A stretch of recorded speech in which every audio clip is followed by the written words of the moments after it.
En el nombre del Padre, del Hijo y del Espíritu Santo. Amén. Señor, quiero alabarte y glorificarte, porque tu amor y tu misericordia me alcanzaron. Quiero alabarte y glorificarte, porque no nos tratas como merecen nuestras culpas. Quiero alabarte y glorificarte, porque solo tú eres santo, y tuyo es el poder, el honor y la gloria por siempre, Señor. Quiero alabarte y glorificarte, porque por la santa cruz de tu Hijo redimiste al mundo entero por amor y con amor. En este momento, Señor, te pido perdón por todos mis pecados, de pensamiento, de palabra, de obra y de omisión. Te pido perdón de corazón, Señor, por todas las cosas malas que hice y las cosas buenas que dejé de hacer. Y le invito a que cada uno haga lo mismo en este momento, en el silencio de su corazón.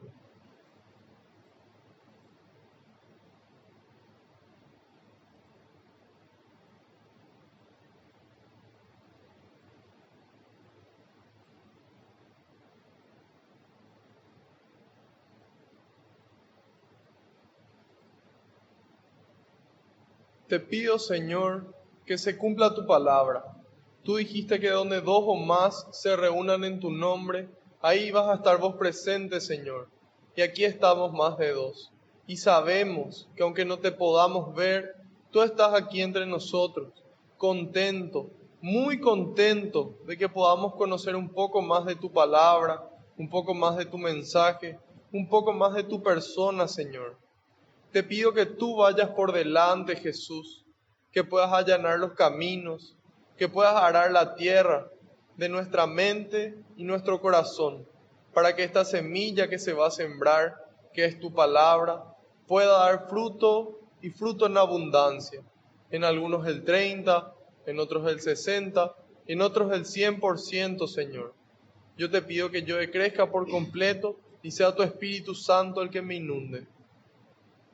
En este momento, Jesús, te entrego cada una de las intenciones que los aquí presentes traen en el corazón, cada pedido de oración que recibimos, todo eso te lo entrego en este momento, todos esos problemas, todas esas angustias, todas esas ataduras, todo te lo entrego, Señor, porque sé que tú le entregas al Padre para que nos conceda a cada uno esa gracia que estamos necesitando, a su debido tiempo y acorde a su voluntad. Glorias y alabanzas sean dadas a ti, por los siglos de los siglos. Amén. Ahora repitan después de mí. Espíritu Santo, vacíame de mí y lléname de ti hasta rebosar. Espíritu Santo, vacíame de mí y lléname de ti hasta rebosar. Espíritu Santo, vacíame de mí y lléname de ti hasta rebosar. Que así sea. Amén. Ahora les pido que en un momento de silencio intercedan por mí ante el Padre, para que todo lo que diga sean las palabras del Hijo y que sea el Espíritu Santo el que obre con intensidad en mí y en ustedes también.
Amén.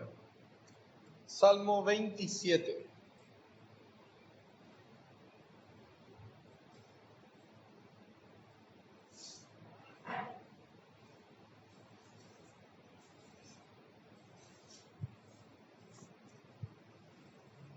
Acá hay dos Biblias por si a alguien le falte.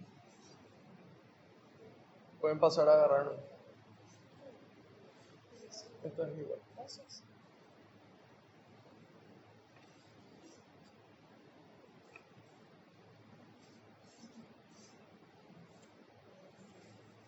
Salmo 27.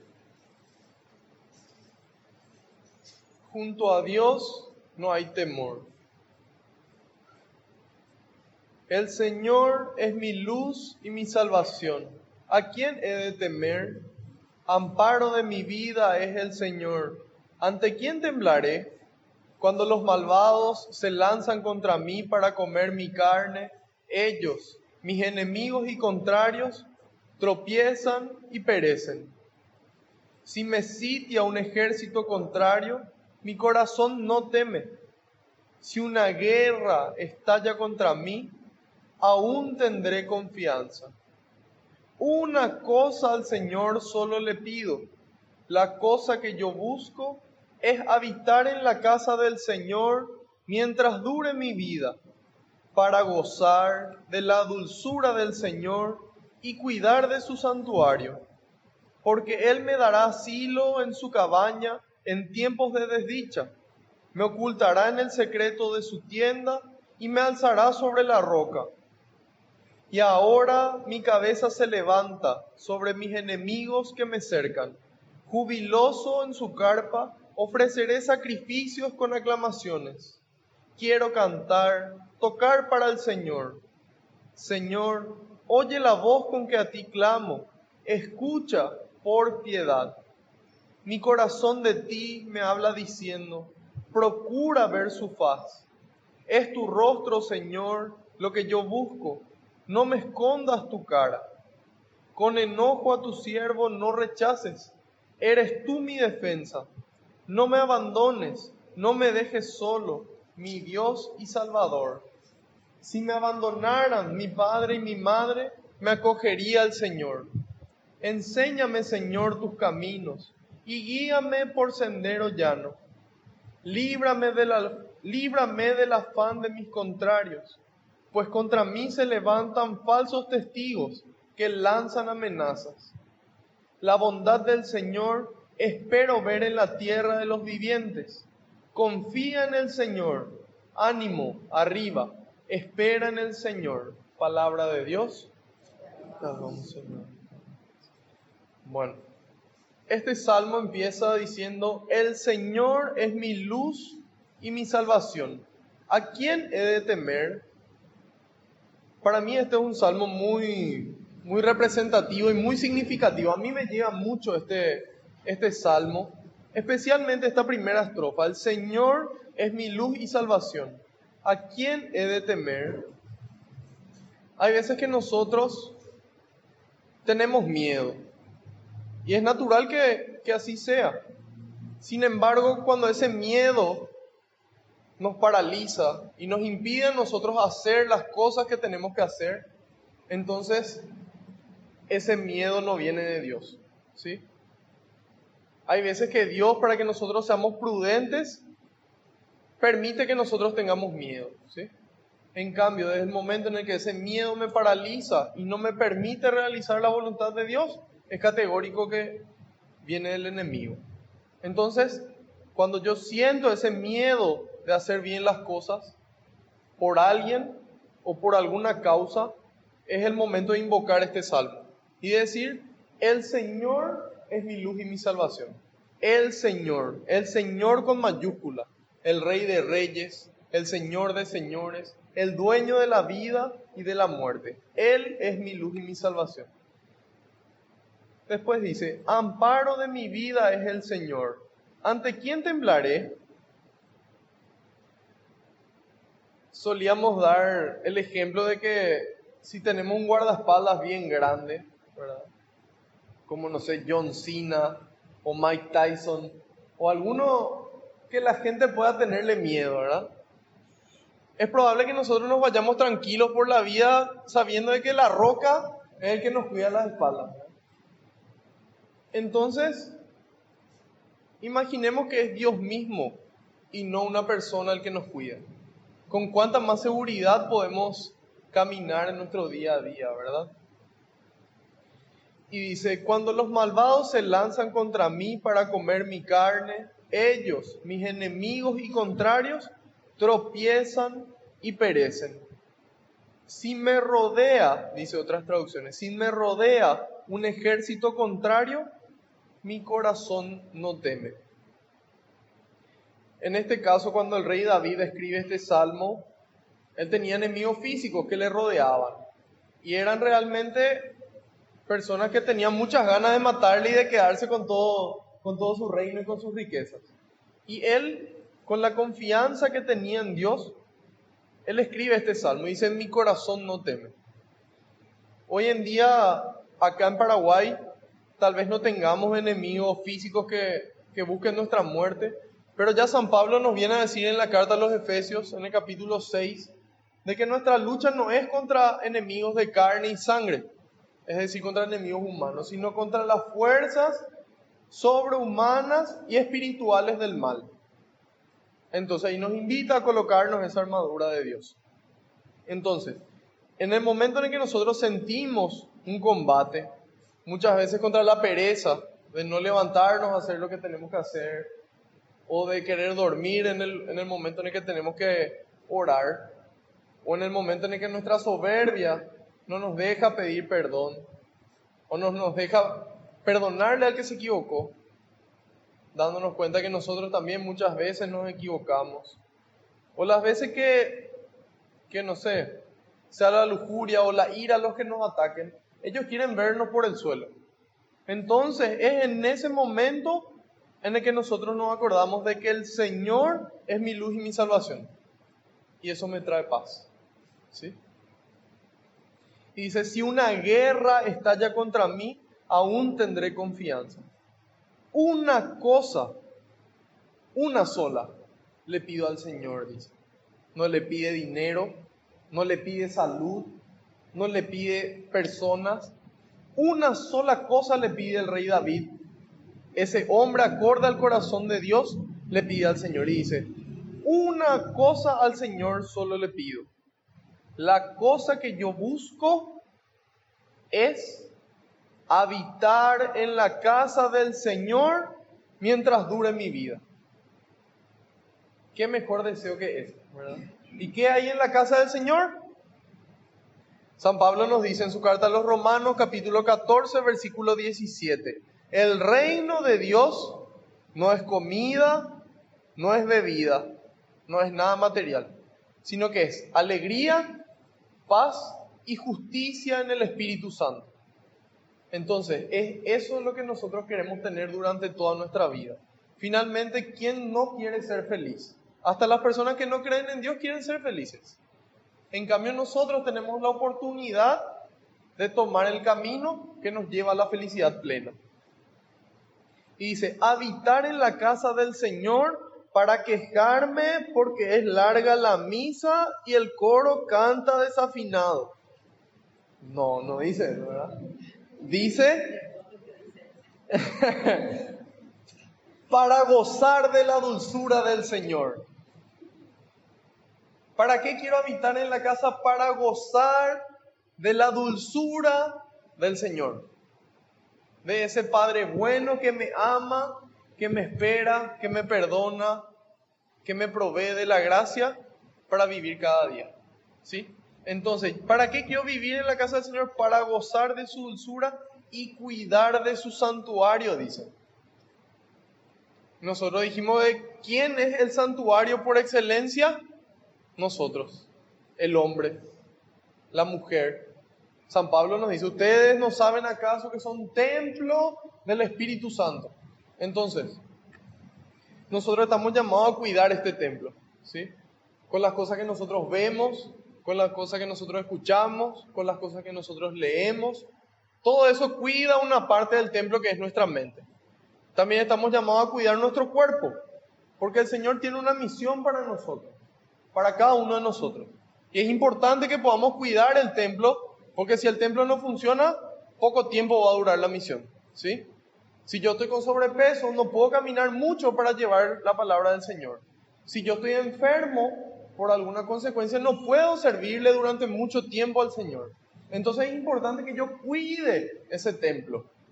Si yo tomo en exceso, eso le afecta a mi cuerpo. Si yo fumo, le afecta a mi cuerpo. Yo estoy destruyendo ese regalo de Dios. Entonces aquí el Señor nos dice, cuiden el templo. También es parte de cuidar el templo, cuidar la parte espiritual.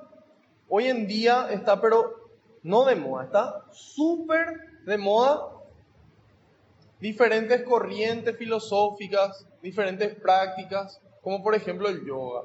Y la gente dice, no, ¿y qué tiene de malo si yo hago yoga? Si me hace bien. Y por supuesto, o sea, hay cosas que todo lo malo trae algo bueno, ¿sí? Si miramos, no sé, el asesinato de una persona, ¿cómo puede haber algo bueno en eso? Y bueno, vamos a necesitar menos dinero para mantenerle a la familia. Y suena mal, suena feo, pero es cierto, trae algo bueno. Entonces, ¿qué pasa? El problema es que hay detrás del yoga. Detrás del yoga está el budismo. Y entonces, una vez que nosotros nos vamos detrás de otro Dios con minúscula que no es Dios, le estamos siendo infieles al Señor. ¿Sí? Estamos depositando nuestra confianza y nuestra fe en algo que no es Él. Entonces, nosotros estamos llamados a ser fieles, no porque el Señor se va a enojar, sino por amor. Si nosotros queremos que alguien nos sea fiel, no es porque tenemos para que la persona tenga miedo de lo que nosotros vamos a hacer o lo que sea. No, queremos que porque nos ama nos sea fiel y que ese amor le empuje a la fidelidad. Y lo mismo Dios. Dios quiere que nosotros por amor le seamos fieles y por amor cuidemos el templo. Después dice, porque Él me dará asilo en su cabaña en tiempos de desdicha. Hay una falsa creencia de que si yo empiezo a caminar por el camino de Dios, todo ya me va a ir bien, todo ya me va a salir bien, ya voy a tener el trabajo que sueño, mi enamorada ya me va a hacer caso y todo va a estar bien y no me voy a enfermar ni siquiera. En cambio aquí el salmista, que hace más de 2000 años atrás escribe, Él me dará asilo en su cabaña en tiempos de desdicha. Es decir, van a haber tiempos de desdicha. Pero en ese tiempo de desdicha, el Señor nos va a proteger. Me ocultará en el secreto de su tienda y me alzará sobre la roca, dice. ¿Por qué sobre la roca? Y porque la roca es lo que está firme. Una roca no depende de las ganas que tenga, ¿sí? Porque nosotros muchas veces decimos, no tengo ganas de irme a la misa, no tengo ganas de rezar, no tengo ganas de sonreírle a la gente, no tengo ganas de levantarme ni siquiera, ¿verdad? Entonces, nosotros estamos llamados así como esta roca de permanecer firmes, ¿sí? Estamos llamados a ser buenos cristianos, o cristianos mejor dicho, porque si no le seguimos al Señor como corresponde, finalmente no somos sus discípulos, de permanecer firmes en el camino, independientemente de que tengamos ganas o no. Y ese es un ejercicio. En la medida en la que más nos entrenamos para poder hacer las cosas, a pesar de que no tengamos ganas, cada vez nos sale mejor. Después dice, y ahora mi cabeza se levanta sobre mis enemigos que me cercan.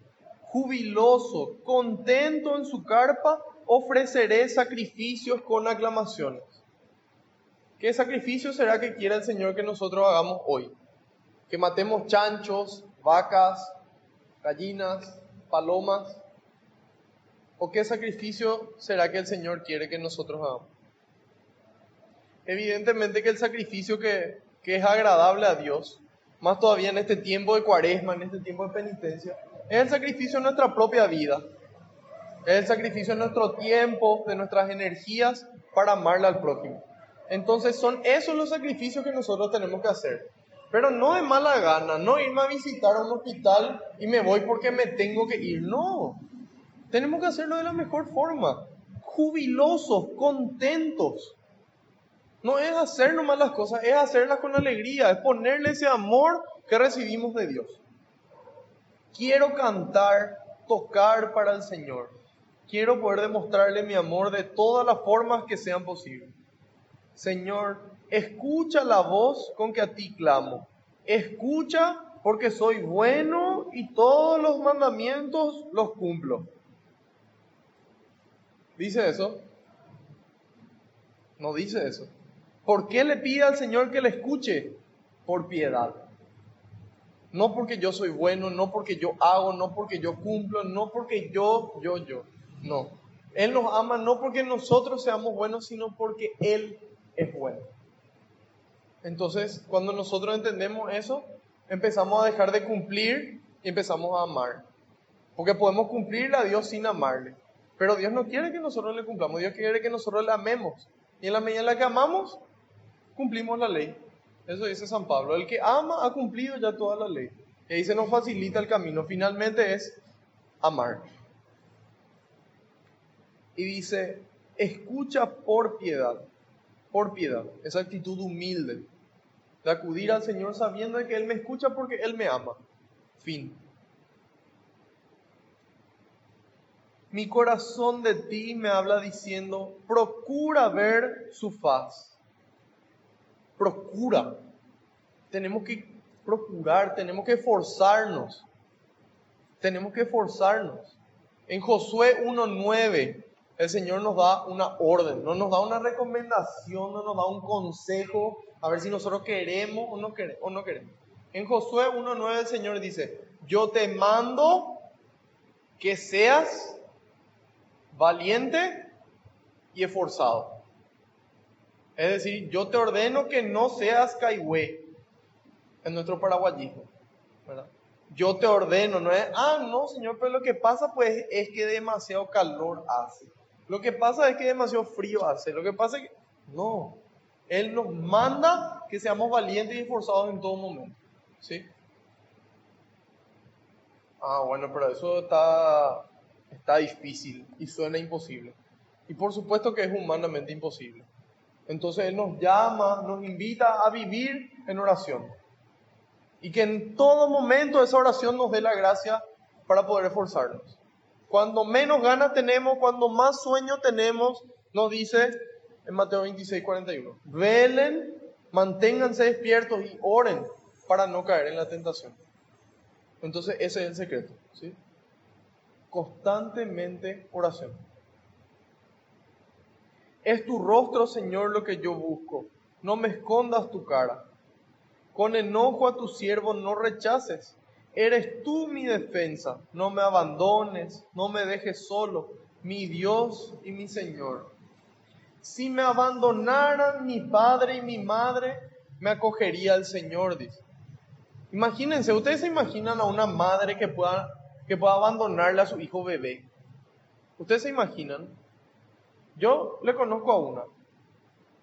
Este es el caso de un muchachito que le embarazó a su novia, no estaban casados, 21 años él, ella por ahí cerca, y teniendo 6 meses el hijo, ella decide abandonarle y le deja solo a merced de su papá.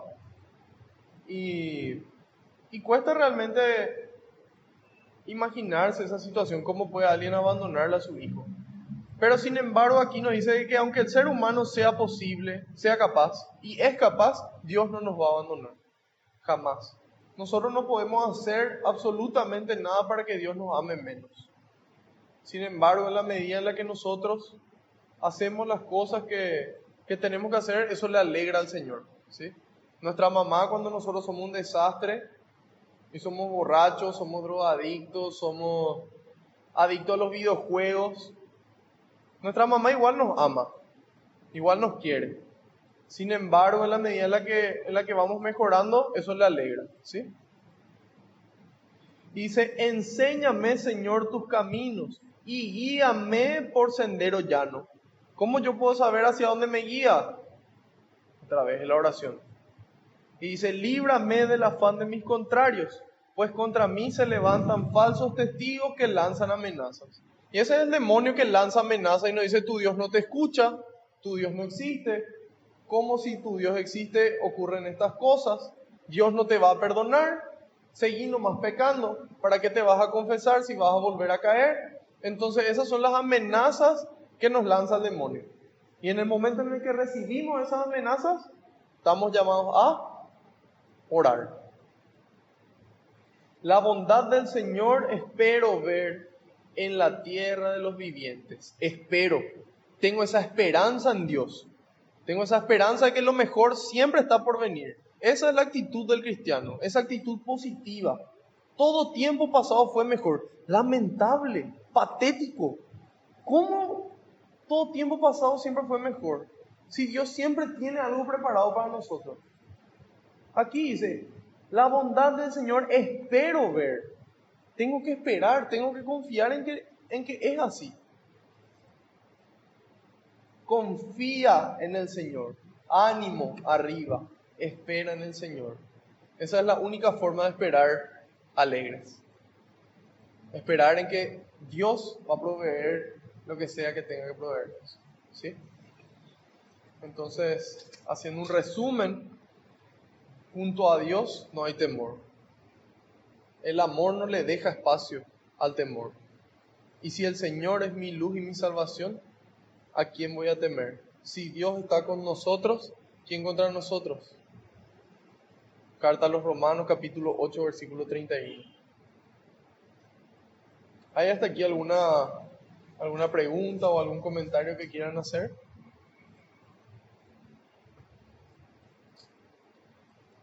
Bueno, entonces estamos llamados a servir y a servir con alegría, como el Señor lo hacía, ¿sí?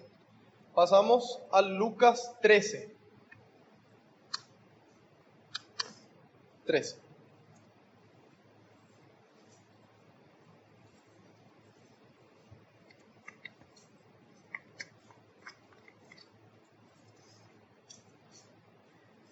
En el capítulo 12, el Señor nos mostraba varias cosas. Nos mostraba primero que tenemos que tener prioridades en nuestra vida. ¿Y qué tiene que ser prioridad? El reino de Dios. Una vez que el reino de Dios es prioridad, todo el resto viene por añadidura, porque Dios sabe que nosotros necesitamos las cosas del mundo, que las cuentas no se van a pagar solas, que necesitamos comer, que tenemos que pagar la luz. Entonces, en la medida en la que nosotros le ponemos como prioridad a Dios, Él nos provee lo que sea que necesitamos. A veces no nos provee de los medios materiales que necesitamos, pero nos provee de esa esperanza y de esa fuerza para poder sobrellevar esa situación. Después nos invitaba a estar siempre preparados, siempre listos, con la ropa de trabajo puesta. ¿Y cuál era esa ropa de trabajo? Esa predisposición para construir el reino de Dios. Y nos hablaba de esas lámparas encendidas. ¿Cuáles eran esas 3 lámparas encendidas? A ver, ¿quién se acuerda? La recta intención, es decir, tener la buena intención de hacer las cosas como Dios quiere. La recta intención, el estado de gracia. Y finalmente, las buenas obras. Eso es lo que nosotros en todo momento tenemos que tener listo. Entonces el Señor nos llama y contentos nos vamos junto a Él.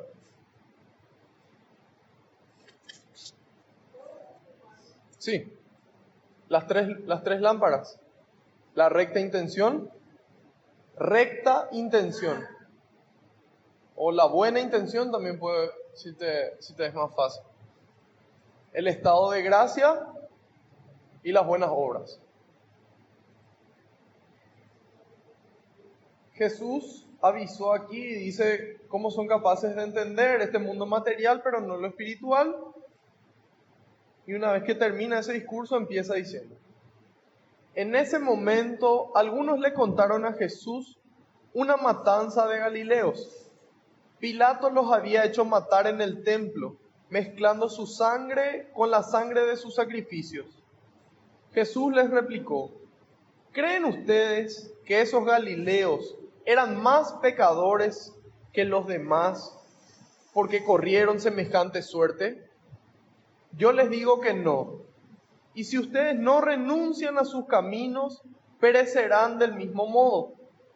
Y aquellas 18 personas que quedaron aplastadas cuando la torre de Siloé se derrumbó, ¿creen ustedes que eran más culpables que los demás habitantes de Jerusalén?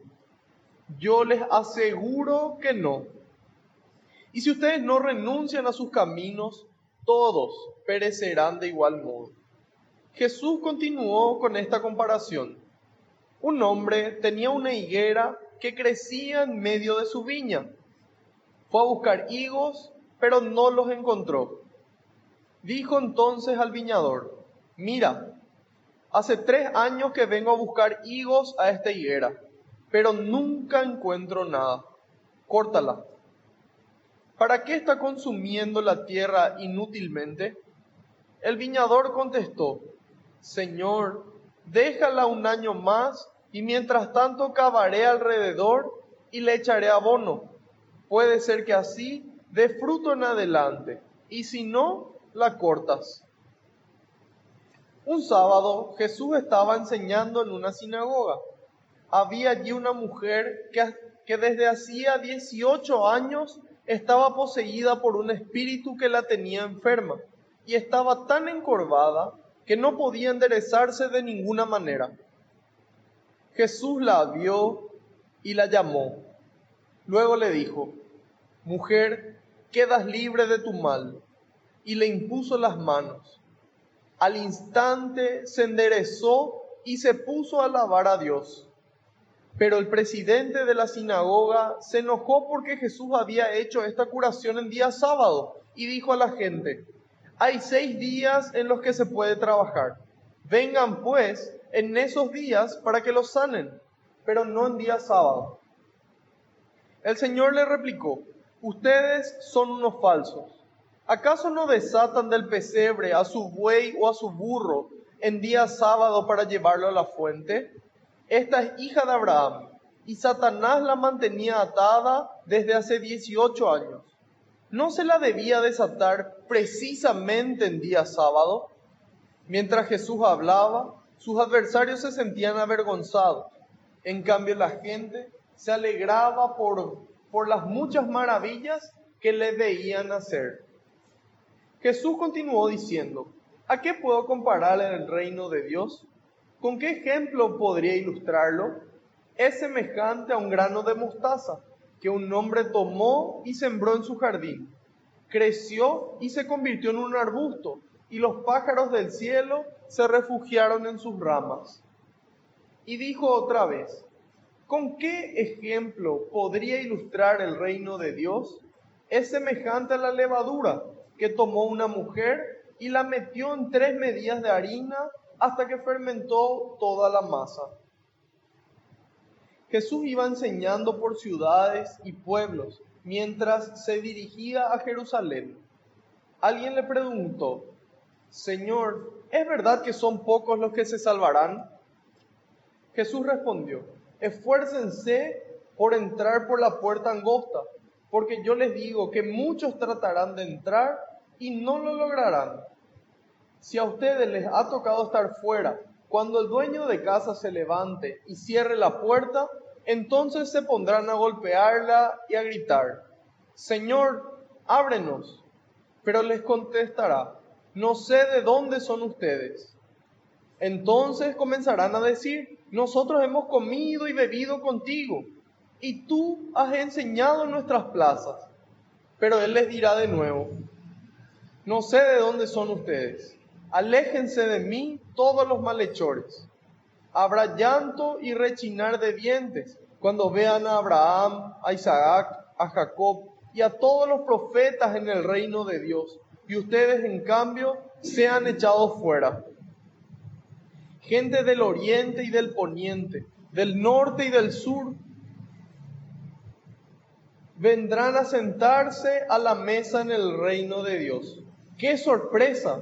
Unos que estaban entre los últimos son ahora primeros, mientras que los primeros han pasado a ser últimos. En ese momento, unos fariseos llegaron para avisarle: márchate de aquí, porque Herodes quiere matarte. Jesús les contestó: vayan a decir a ese zorro: hoy y mañana expulso demonios y realizo curaciones, y al tercer día llegaré a mi término. Pero tengo que seguir mi camino hoy, mañana y pasado mañana, porque no es correcto que un profeta sea asesinado fuera de Jerusalén. Jerusalén, Jerusalén, que matas a los profetas y apedreas a los que te son enviados. ¿Cuántas veces he querido reunir a tus hijos, como la gallina reúne a sus polluelos debajo de sus alas, y tú no has querido? Por eso, ustedes se quedarán con su templo. Pues se lo digo, no me volverán a ver hasta que llegue el tiempo en que ustedes digan: bendito sea el que viene en nombre del Señor. Palabra del Señor. Gloria a ti, Señor Jesús. Bueno, en este capítulo 13 del Evangelio de Lucas tenemos 4 perícopas. ¿Qué son perícopas? Son esos títulos en negrita, son esas diferentes secciones. Tenemos 4. Empieza con la higuera que no da fruto, después continúa con una curación en día sábado, después las 2 parábolas y finalmente la puerta angosta. Y dice, en ese momento algunos le contaron a Jesús una matanza de Galileos.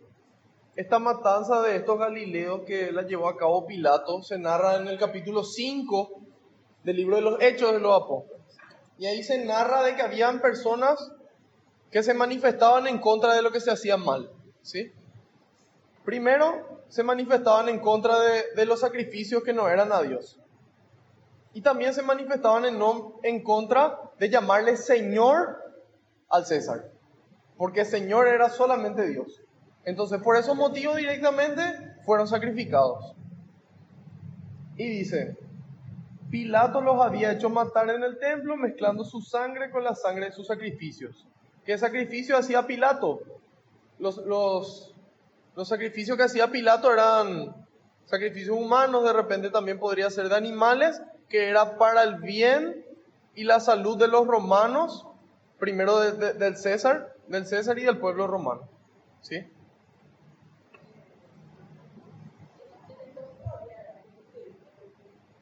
Los romanos eran politeístas. Jesús les replicó, ¿creen ustedes que esos galileos eran más pecadores que los demás, por eso corrieron semejante suerte? Esa de repente es nuestra lógica, ¿verdad? Si a alguien le pasó algo luego seguro que hizo, dice la gente, ¿verdad? En cambio acá Jesús dice, no, esa gente no se murió porque eran más pecadores. Yo les digo que no.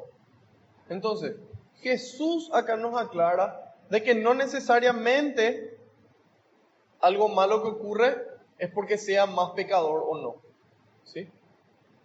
No necesariamente. Yo les digo que no. Y si ustedes no renuncian a sus caminos, perecerán del mismo modo. Entonces, ¿por qué el Señor nos avisa? ¿Por qué el Señor nos advierte de que si nosotros no cambiamos, vamos a morir de igual forma? Solamente que no va a ser una muerte física, sino que va a ser la muerte eterna. ¿Por qué el Señor nos avisa? Porque nos ama. Porque nos ama, nos corrige. Entonces ahí les dice, no, yo les digo que no. Y aquellas 18 personas que quedaron aplastadas cuando la torre de Siloé se derrumbó, ¿creen ustedes que eran más culpables que los demás habitantes de Jerusalén? 2 ejemplos pone. Primero estos que murieron y le dice, ¿creen que eran porque eran más pecadores? Yo les digo que no. Estos que murieron aplastados por la torre, yo les aseguro que no, dice. Entonces, si de por ahí podía quedar alguna duda, él dice que no y después nos asegura que no. Y si ustedes no renuncian a sus caminos, todos perecerán de igual modo. Entonces el Señor nos avisa que sea cual sea nuestra realidad, nuestra edad, si nosotros no cambiamos este corazón de piedra, vamos a terminar mal. Y Él nos avisa porque nos ama. Él quiere que nosotros seamos felices y que podamos compartir toda la eternidad con Él. Y continúa. Jesús continuó con esta comparación. Un hombre tenía una higuera que crecía en medio de su viña. Varias veces aparece esta planta de la higuera en la Biblia y no es coincidencia que Jesús la vuelva a elegir. Cuando nosotros leemos el capítulo 3 del Génesis, el hombre le desobedece a Dios y después de esa desobediencia se da cuenta que está desnudo. Y cuando se da cuenta que está desnudo se cubre. ¿Y con qué se cubre? Con esas hojas de la higuera. Entonces, ¿qué representa aquí? La higuera representa a todo el género humano. Y la higuera tiene varias características interesantes. Primero, que tiene unas hojas grandes y hermosas que no permiten ver a simple vista si tiene fruto o no. ¿Sí? Y aparte, la ley que tiene la higuera es diferente a las demás plantas, a los demás árboles, porque generalmente dan primero flor y después dan fruto. En cambio, la higuera primero da fruto y después la flor. Y ahí nuevamente podemos identificar qué es lo importante. ¿Es la flor? ¿Es eso que huele bien? ¿Es eso que tiene lindo aspecto? ¿O es el fruto lo importante? Y que dentro del fruto está la semilla para que vuelva a crecer otro árbol. Entonces la higuera, la humanidad tiene que tener su prioridad, que es primero el fruto. ¿Y cuál es ese fruto? Las obras de amor, las obras de caridad, las obras de misericordia. Ese es el fruto que nosotros tenemos que dar. Te escucho un poco bajo, María Laura. Te escucho un poco bajo, digo.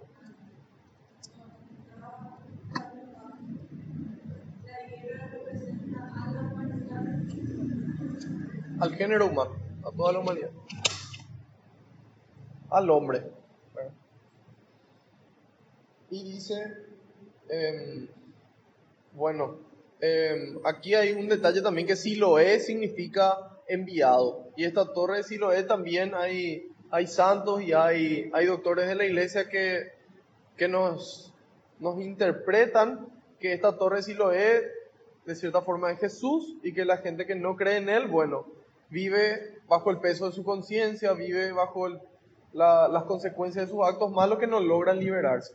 En cambio nosotros que creemos en Dios, que creemos en su iglesia, Él nos brinda una oportunidad, nos brinda un camino, una herramienta para liberarnos de esa culpa, que es el sacramento de la reconciliación, ¿sí? De la confesión. Él dice, si no cambian,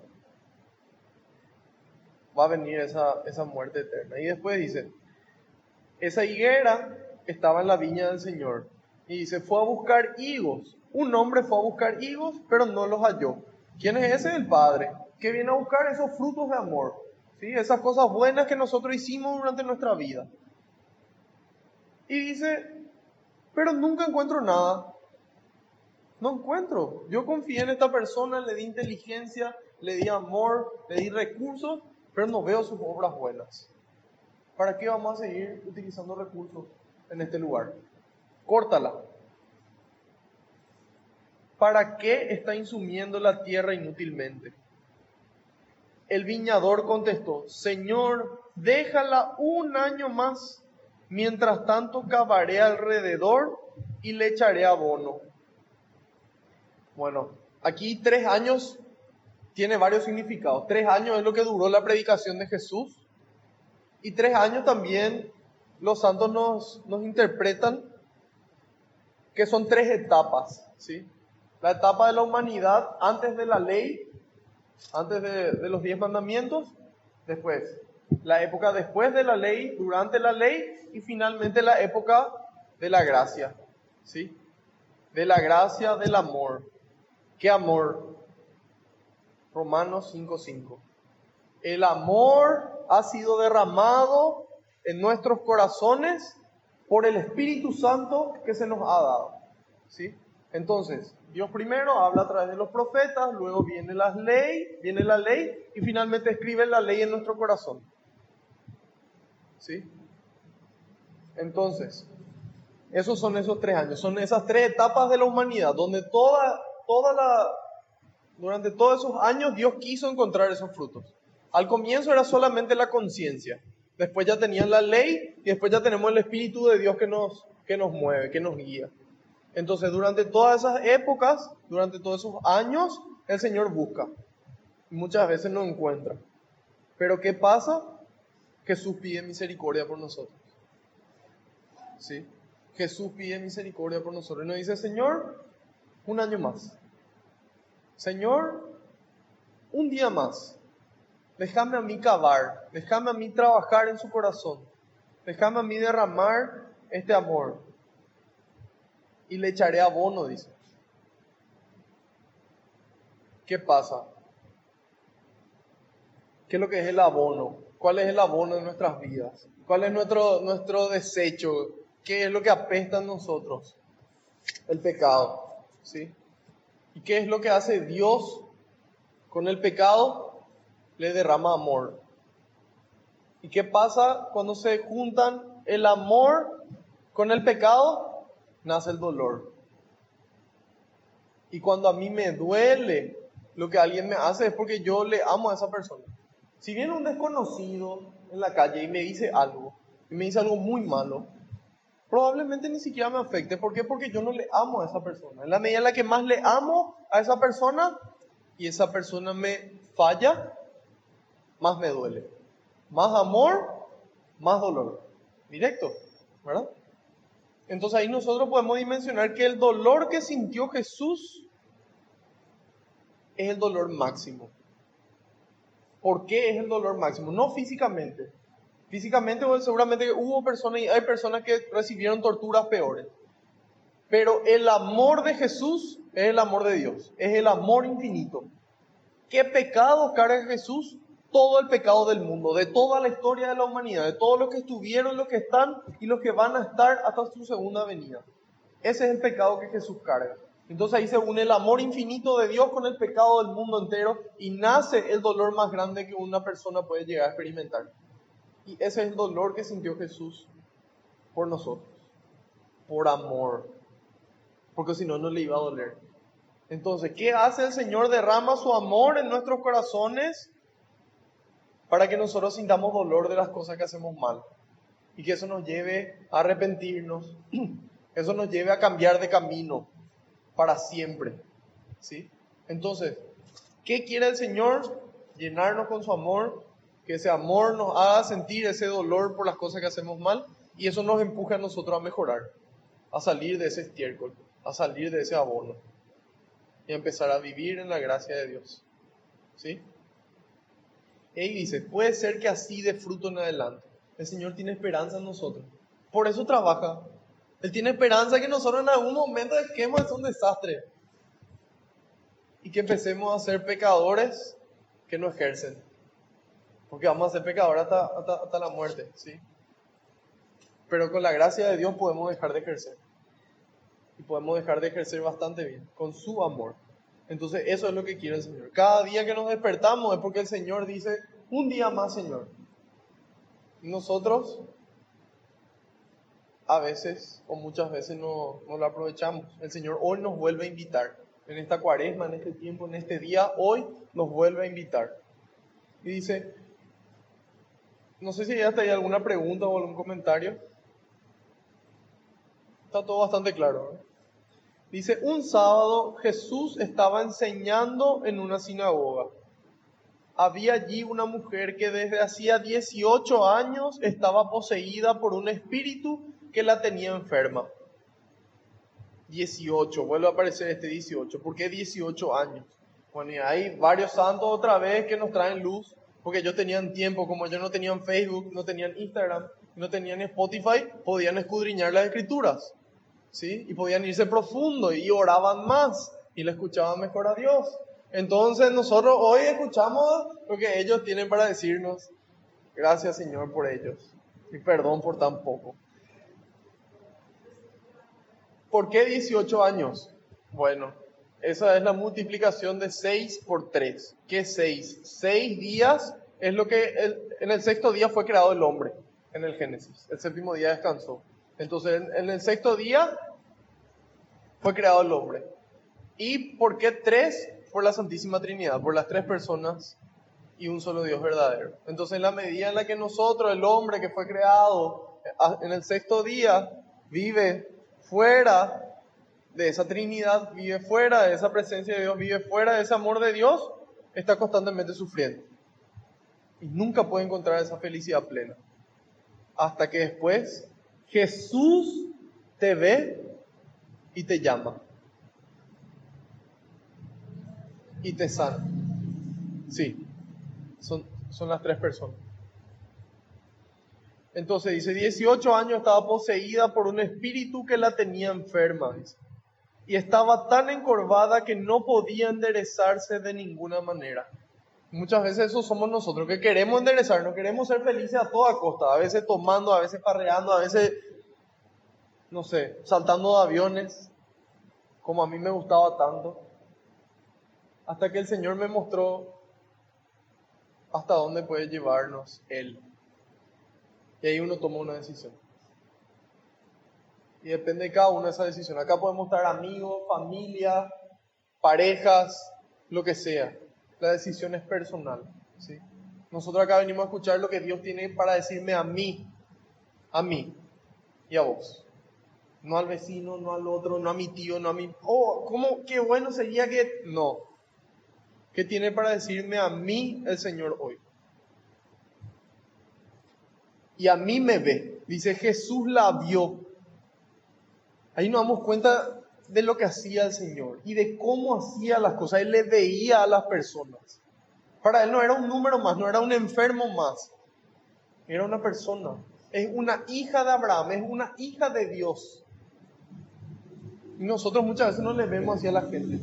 Le vemos como esa persona tóxica, como esa persona argel, como esa persona fea, como esa persona ignorante. Y Dios no hace eso.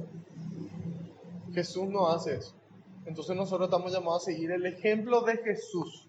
Jesús le ve y le llama. Él no espera a que ella venga. Él toma la iniciativa. Él sale al encuentro. Nosotros como jóvenes y no tan jóvenes y jóvenes de espíritu estamos llamados a salir al encuentro. A no esperar, a verle a la gente necesitada. A veces un amigo, a veces una persona dentro de mi familia, a veces un compañero de trabajo, a veces soy yo mismo. A veces soy yo mismo.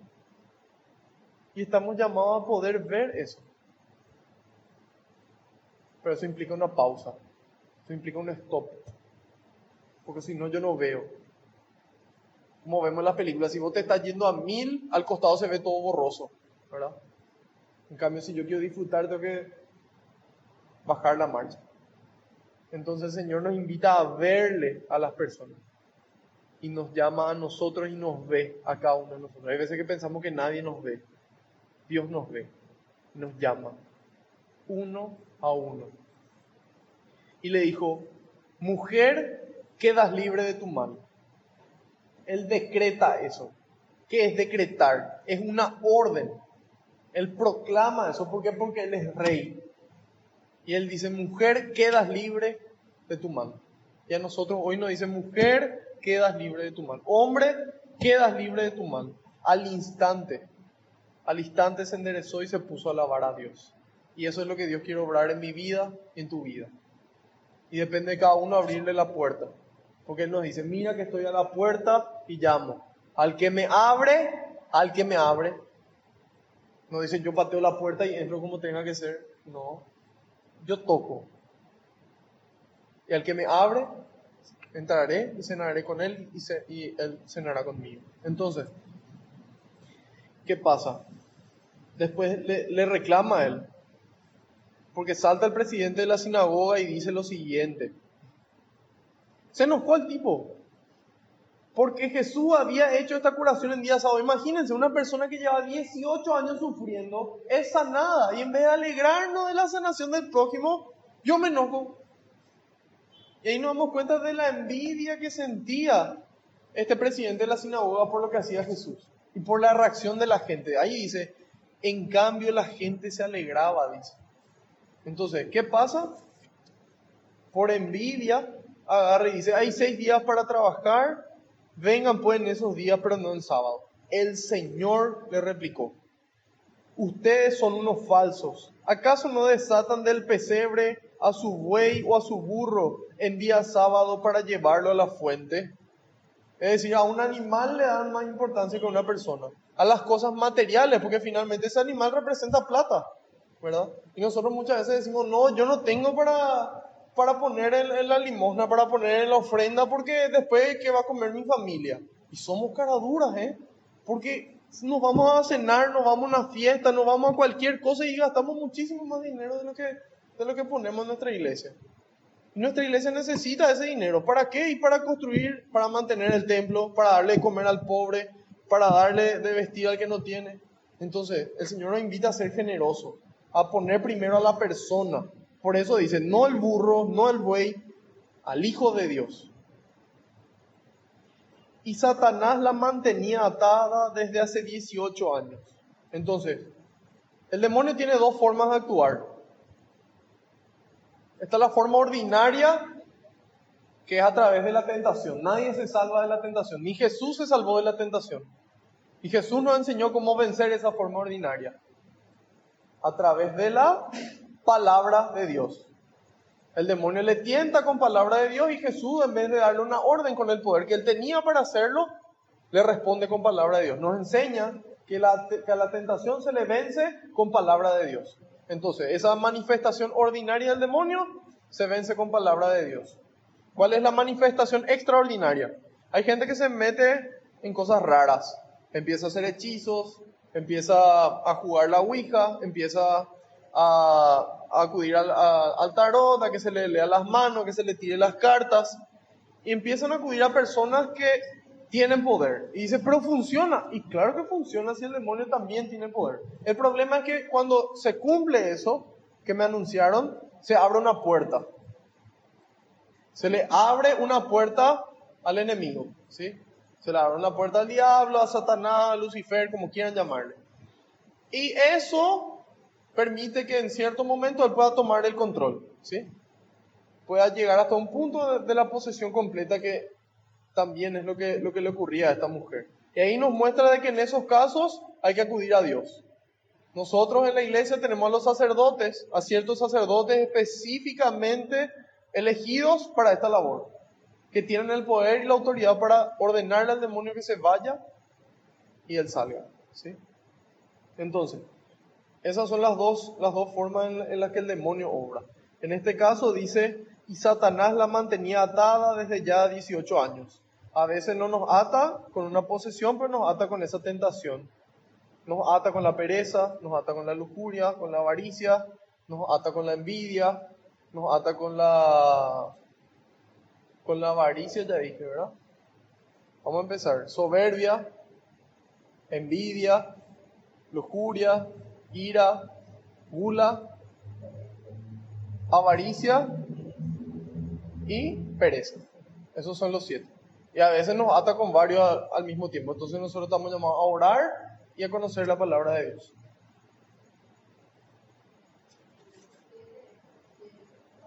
¿Qué cosa?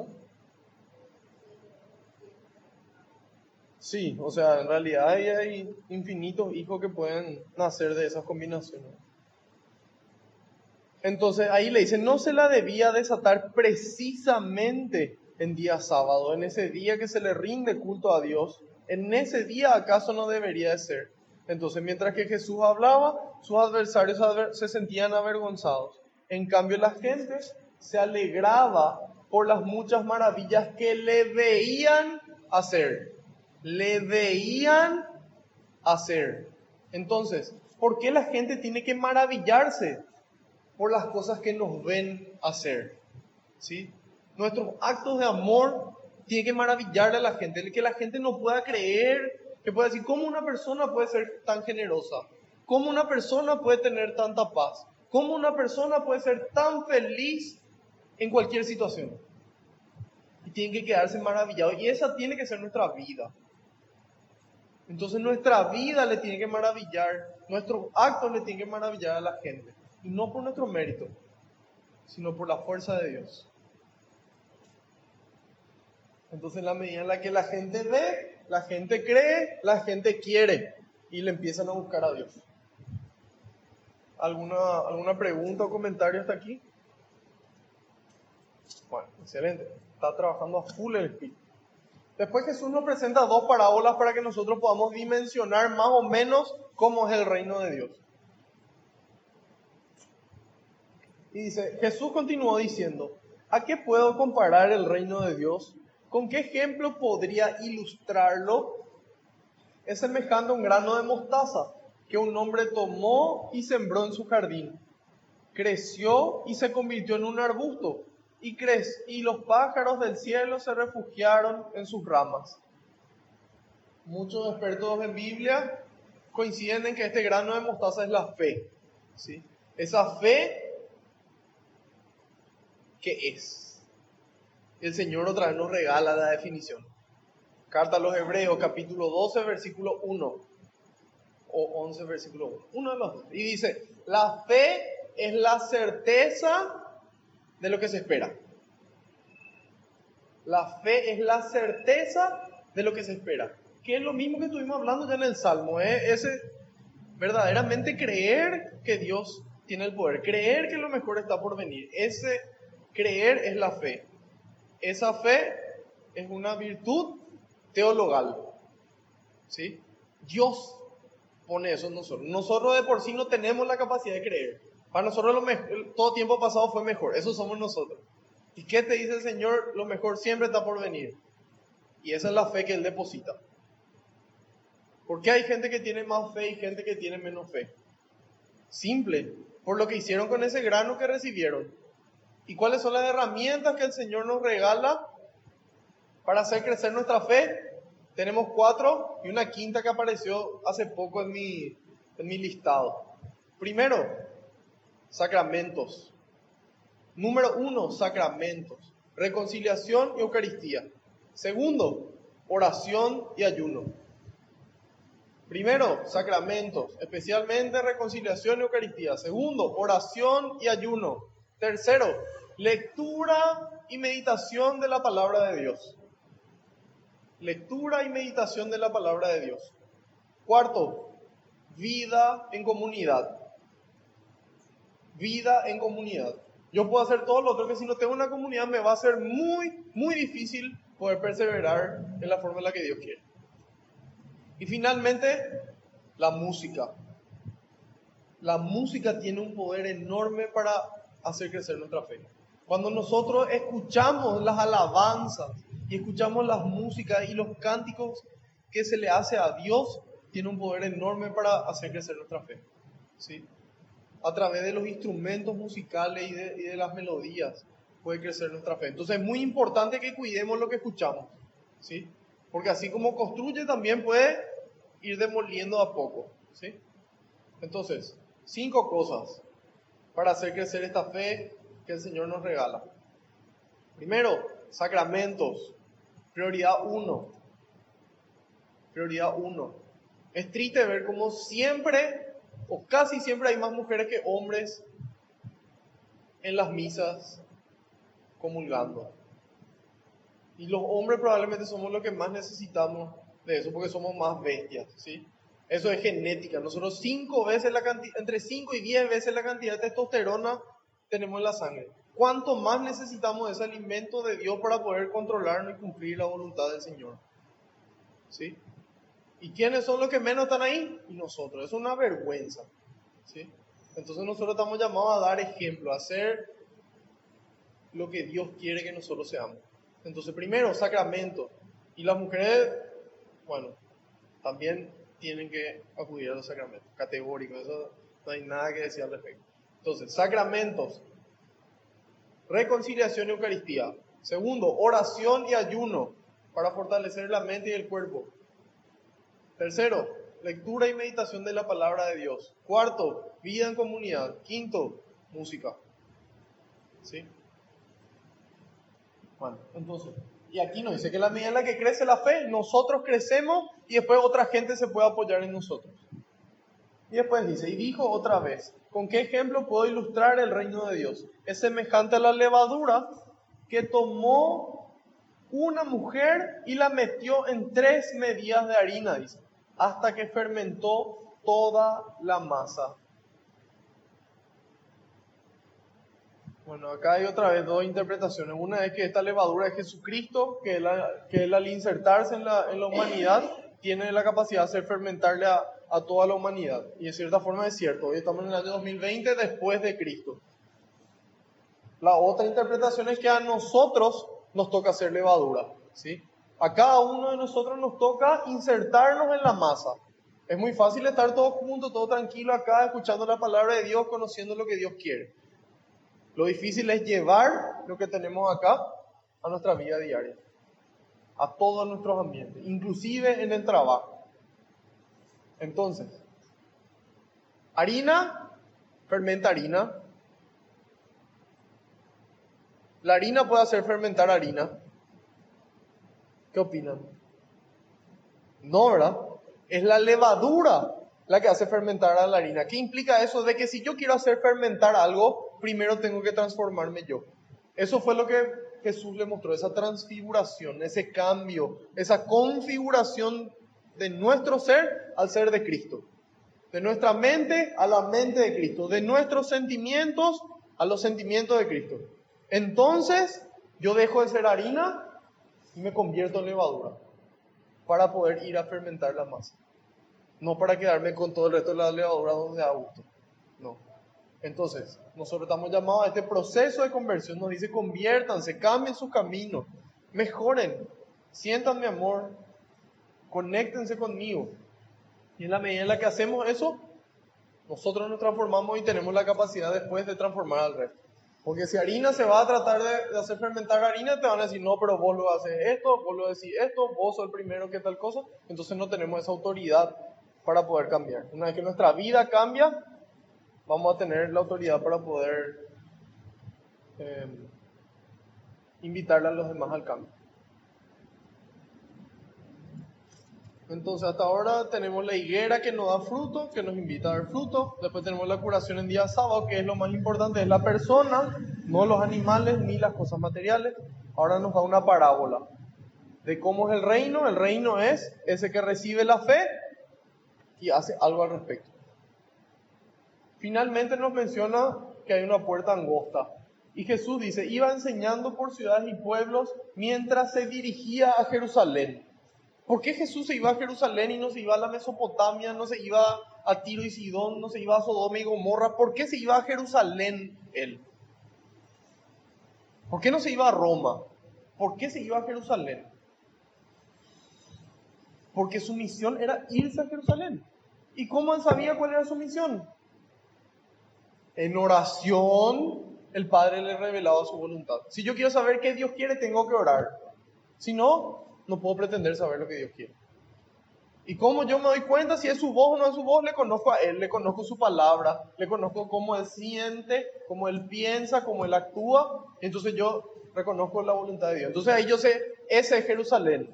Hacia allá yo me tengo que ir. Hacia allá yo me tengo que ir. Y dice, mientras que se iba, mientras que estaba yendo hacia su objetivo, seguía construyendo el reino. No es, no, ahora me estoy yendo, ahora déjenme. No, mientras que estaba yendo, seguía construyendo el reino. Y dice, alguien le preguntó, ¿es verdad que son pocos los que se van a salvar? Y ahí Jesús no le responde. ¿Por qué no le responde? Porque no importa cuántos se van a salvar. Lo importante es esforzarse por esa salvación. Procura ver el rostro de Dios. En la oración, en el hermano, en la naturaleza.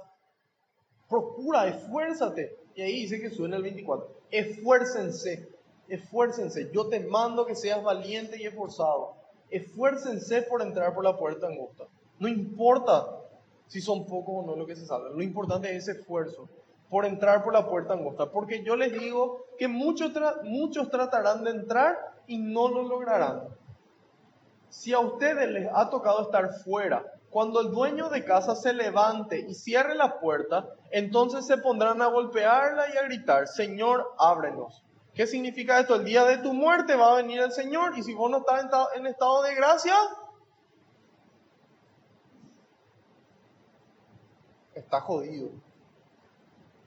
Está apostando a la misericordia de Dios, siendo que Él te avisó de que era importante estar preparado siempre, de que si cuando Él llega vos estás afuera, Él te va a decir, aléjense de mí todos los malhechores. ¿Sí? Entonces, dice, pero les contestará, no sé de dónde son ustedes. Entonces empezarán a decirle, Señor, nosotros comimos y bebimos contigo, tú has enseñado en nuestras plazas, pero Él les dirá de nuevo, no sé de dónde son ustedes. ¿Y dónde está ahí la misericordia de Dios? No entra ahí la misericordia, ahí entra la justicia. Cada uno libremente decidió, nadie te obligó a hacer lo que vos quisiste hacer. ¿Por qué querés un premio por el cual vos no te esforzaste? Esfuércense y van a conseguir el premio. Esfuércense, pero esfuércense de verdad. Y hay que creer que hay un premio. Eso es lo primero. Si yo no estoy seguro que hay un premio, medio que parece medio bola este sorteo, ¿verdad? ¿Para qué voy a participar? En cambio, si yo estoy seguro de que existe un premio, entonces yo me esfuerzo. Y ahí entra la fe, otra vez. Entonces, esfuércense, porque si les ha tocado estar fuera cuando el Señor se levante y cierre la puerta, me va a decir, aléjense de mí todos los malhechores. ¿Qué pasa? No basta con hacer el bien, ¿sí? Yo puedo hacer muchas obras buenas, yo puedo hacer caridad, yo puedo rezar por el prójimo, yo puedo donar todos mis bienes, yo puedo hacer muchísimas cosas buenas, yo puedo hacer las 14 obras de misericordia, yo puedo hacer. Pero si yo no dejo de hacer el mal, yo me quedo afuera. Entonces, de repente nosotros agarramos y decimos, no, pero yo pues ya hago esto. Entonces el Señor, esfuércense. Si de por ahí en su debilidad caen, y bueno, se esforzaron, el Señor conoce su intención. Pero el agarrar y decir, no, mira Señor, ¿sabes que le visito a los enfermos, doy limón, entonces no pasa nada que tenga relaciones con mi novia? Estoy fallando un mandamiento, estoy cometiendo un pecado mortal. Estoy yo mismo abriendo la puerta, saliendo afuera y cerrando. Porque nadie me obligó. Entonces el Señor nos avisa porque nos ama y quiere que todos estemos adentro, todos, toditos. Que ni uno de estos pequeños se pierda, dice. Entonces hay que tomar una decisión. Y duele, claro que duele. Y cuesta dejar de pecar, claro que cuesta. Porque da gusto pecar, o si no nadie va a pecar, ¿verdad? Pero el problema es la consecuencia. ¿Cuál es la consecuencia del pecado? Carta a los Romanos, capítulo 6, versículo 23. El salario del pecado es la muerte. El salario del pecado es la muerte. Y el Señor nos pone una escapatoria y nos da la confesión y nos regala los sacramentos y nos regala su propio cuerpo para poder tener fuerza, para poder caminar. Y nosotros jodiendo, haciendo cualquier cosa. Tenemos que aprovechar.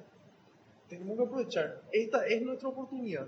El Señor hoy nos invita, hoy nos ve y nos llama. Hoy tenemos que responderle.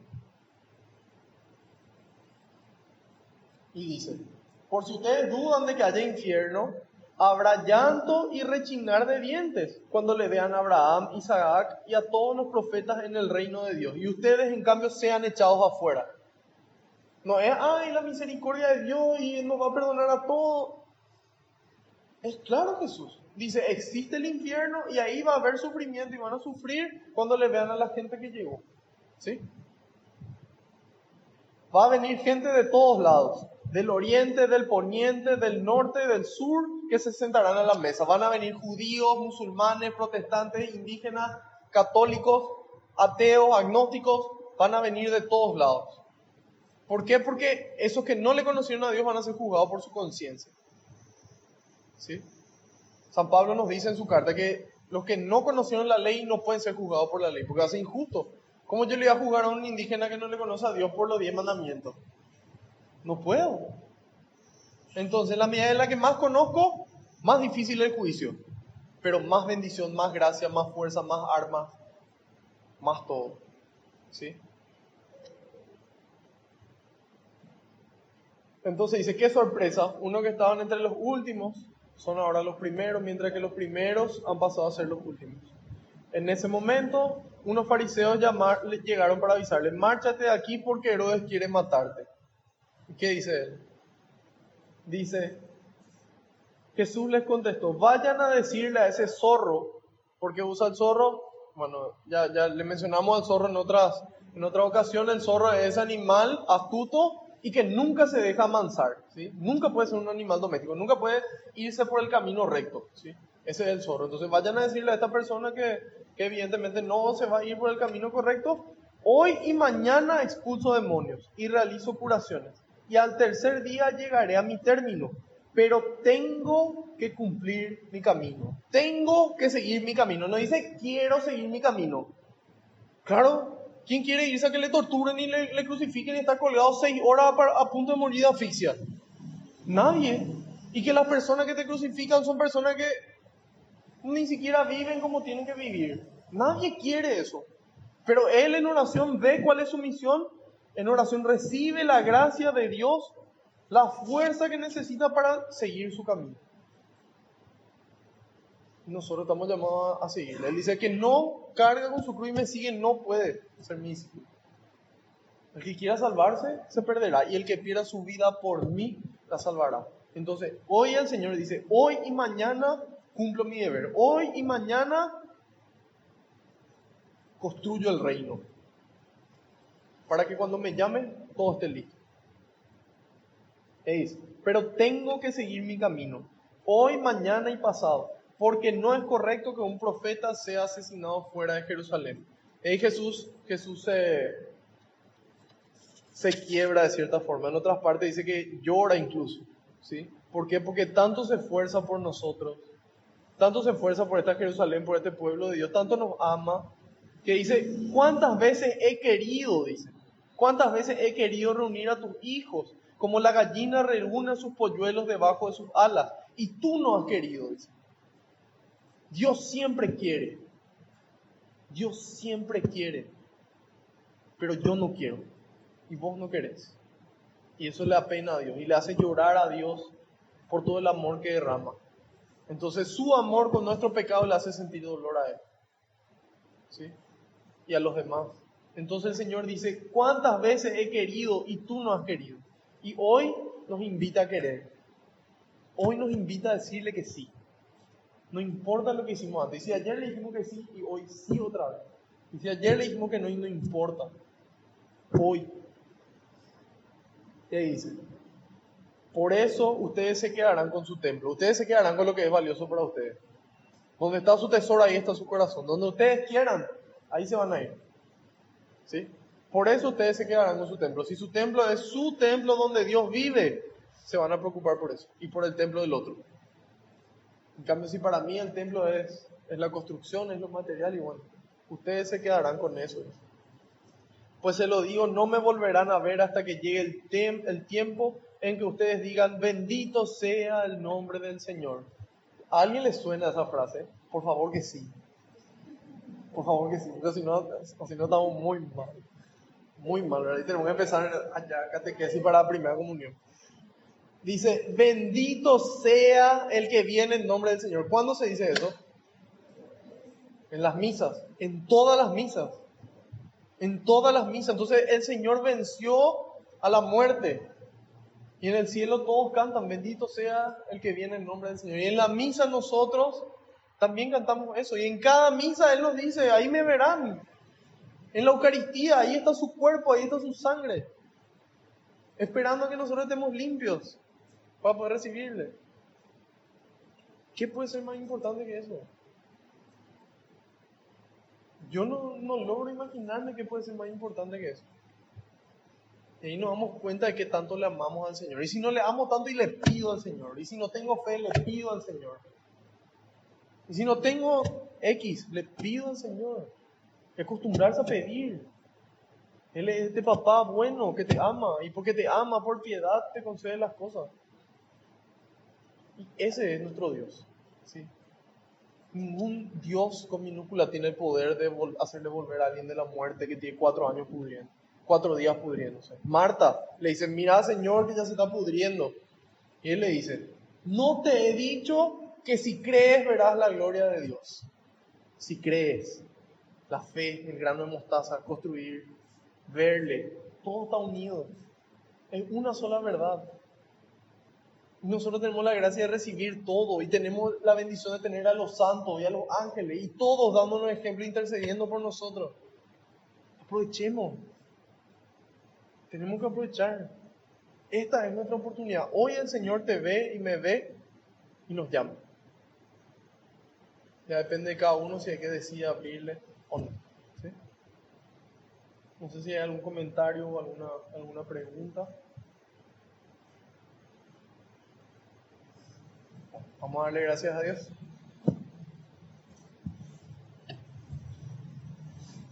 Señor, quiero darte todas las gracias porque nos permite servirte en tu presencia. Porque tú mismo te das a conocer, tú nos ves, a cada uno y nos llamas por nuestro nombre. Nos invitas a esa conversión, a ese arrepentimiento.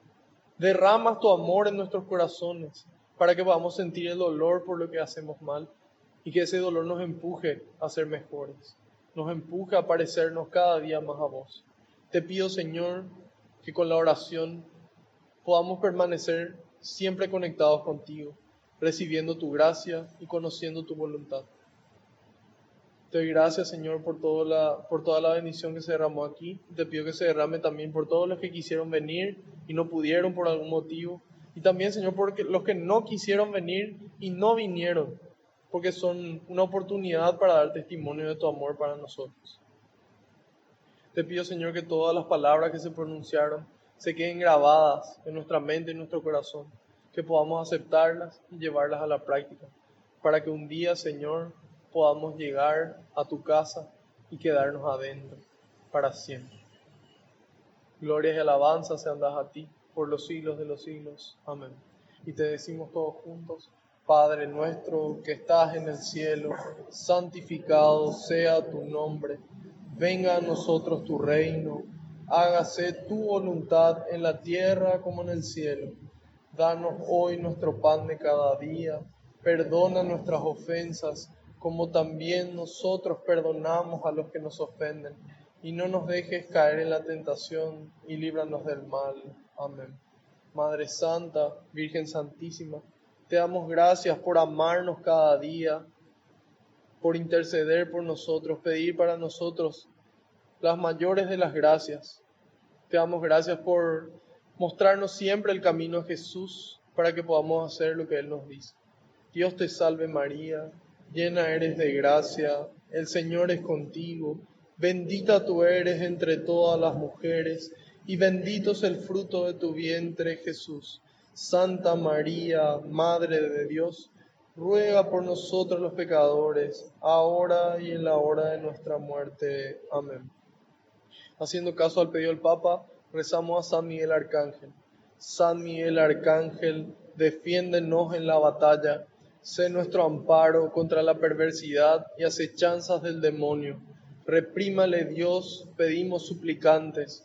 Y tú, príncipe de la milicia celestial, arroja al infierno con el divino poder a Satanás y a los demás espíritus malignos que andan dispersos por el mundo para la perdición de las almas. Amén. Bajo tu amparo nos acogemos, Santa Madre de Dios. No desoyes las súplicas que te dirigimos en nuestras necesidades. Antes bien, líbranos de todo peligro, oh Virgen gloriosa y bendita. Ruega por nosotros, Santa Madre de Dios.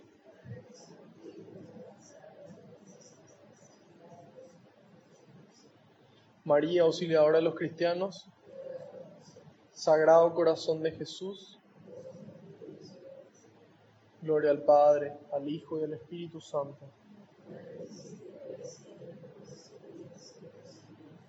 Alabado sea Jesucristo. Que la paz y la alegría del Señor nos acompañen a todas partes. Amén. En nombre del Padre, del Hijo y del Espíritu Santo. Amén.